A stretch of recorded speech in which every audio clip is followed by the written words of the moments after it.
बिहार की राजनीति में इस वक्त दो बड़े मोर्चे पर लड़ाई जारी है। एक मोर्चा है प्राकृतिक आपदा का, जहां बाढ़ का पानी गांव-गांव तक पहुंचकर लोगों की जिंदगी मुश्किल बना रहा है, और दूसरा मोर्चा है सियासत का, जहां चुनाव से पहले गठबंधनों के भीतर सीटों को लेकर खींचातानी और बयानबाजी तेज हो गई है।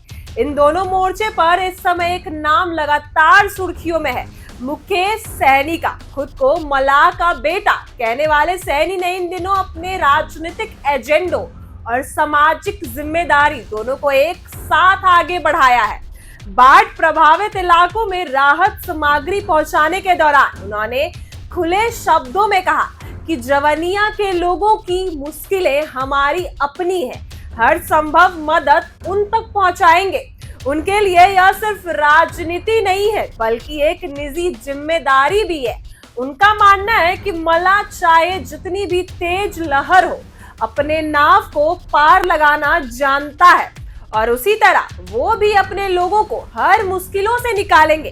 कई जगह उन्होंने बाढ़ में फंसे परिवारों को नाव से सुरक्षित जगह पहुंचाया, बच्चों को सूखा खाना और दवाई दी, महिलाओं के लिए अलग से व्यवस्था भी करवाया। लेकिन जैसे जैसे चुनाव नजदीक आ रहा है, राजनीति का पारा भी चढ़ रहा है। हाल ही में आरजेडी के वरिष्ठ नेता अब्दुल बारी सिद्दीकी के एक बयान दिया जिसमें उन्होंने साफ कहा कि मुकेश सहनी को डिप्टी सीएम बनाने का कोई वादा नहीं हुआ है।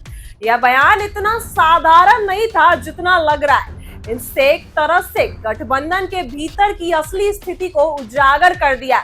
जहां पहले से मुकेश सहनी के समर्थकों ने यह उम्मीद की थी कि इस बार उन्हें बड़े पद और ज्यादा सीटें मिलेंगी, वहीं अब शयन पद, कुछ पद और क्या गठबंधन उनकी ताकत के हिसाब से सम्मान देगा या नहीं।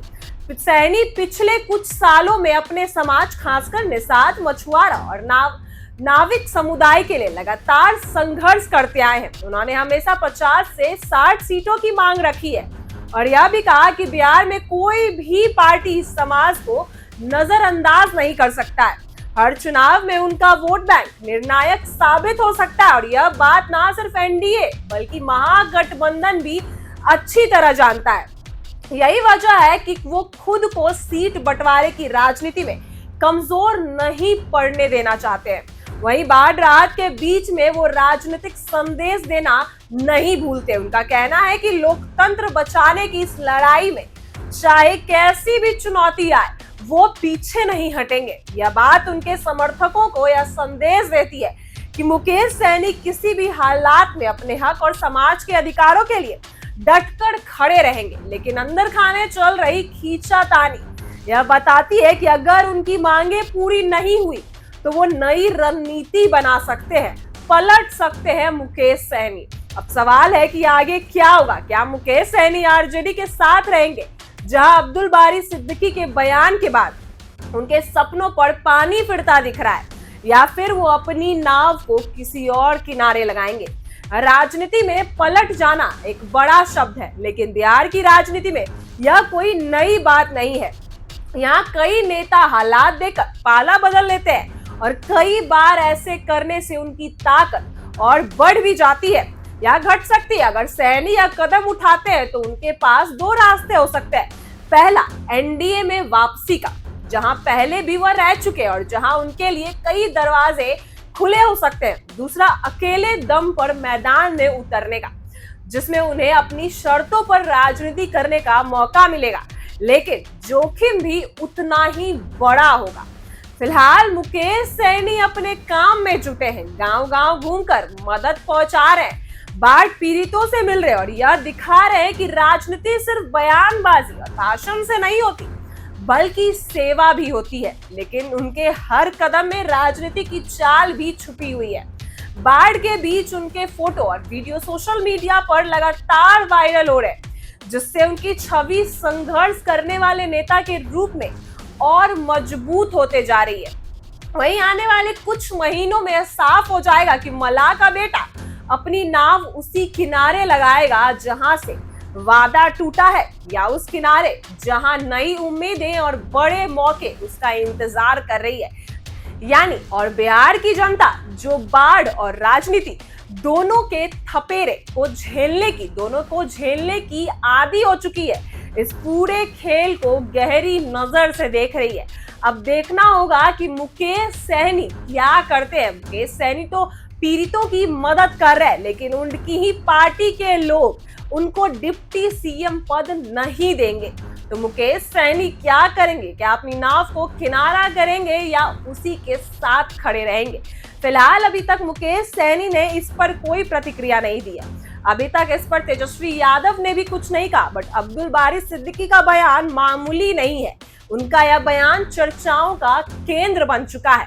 मुकेश सहनी डिप्टी सीएम का पद नहीं मिलेगा तो क्या वो इसी महागठबंधन में रहेंगे या फिर महागठबंधन से अपना पाला बदल लेंगे, या वो एनडीए में चले जाएंगे या फिर निर्दलीय चुनाव लड़ेंगे? अब देखना बाकी होगा। फिलहाल सुनिए क्या कुछ कह रहे हैं मुकेश सहनी। नहीं, ये बात सही है और आपदा है और आपदा में हम देख रहे हैं कि किस तरीके से लोग परेशान हैं। सभी का आशियाना जो है उजड़ चुका है और ऐसे जगह पे हम लोग आप ही लोग के माध्यम से सब जानकारी मिला था। पार्टी के नेतागण तो डे 1 से लोग आना जाना कर ही रहे थे। जितना हो सकता पार्टी की तरफ से जो हम लोगों ने मदद वगैरह सब किया है और आगे भी मदद जो है हम करेंगे।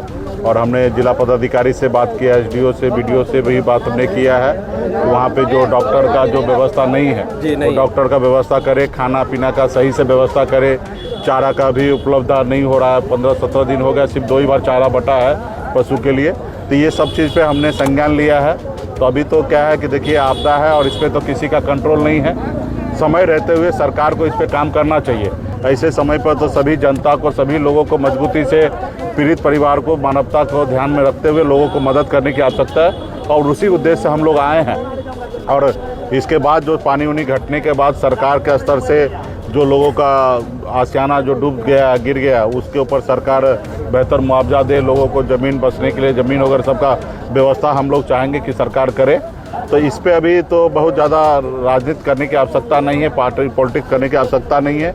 अभी ऐसे जगह पे लोगों को आंसू पोंछने की बात है, तो उसी के लिए हम लोग आए, आज देखे हैं और इसके बाद भी हर संभव जितना हो सकता लोगों को मदद करेंगे। ऐसी ही वीडियो के लिए बने रहे हमारे साथ। आप देख रहे हैं इनसाइडर लाइव है और आपदा में हम देख रहे हैं कि किस तरीके से लोग परेशान हैं। सभी का आशियाना जो है उजड़ चुका है और ऐसे जगह पे हम लोग आप ही लोग के माध्यम से सब जानकारी मिला था। पार्टी के नेतागण तो डे 1 से लोग आना जाना कर ही रहे थे। जितना हो सकता पार्टी की तरफ से जो हम लोगों ने मदद वगैरह सब किया है और आगे भी मदद जो है हम करेंगे। और हमने जिला पदाधिकारी से बात किया, एसडीओ से, बीडीओ से भी बात हमने किया है। वहाँ पे जो डॉक्टर का जो व्यवस्था नहीं है वो डॉक्टर का व्यवस्था करे, खाना पीना का सही से व्यवस्था करे, चारा का भी उपलब्ध नहीं हो रहा है। 15-17 दिन हो गया, सिर्फ 2 ही बार चारा बटा है पशु के लिए। तो ये सब चीज़ पे हमने संज्ञान लिया है।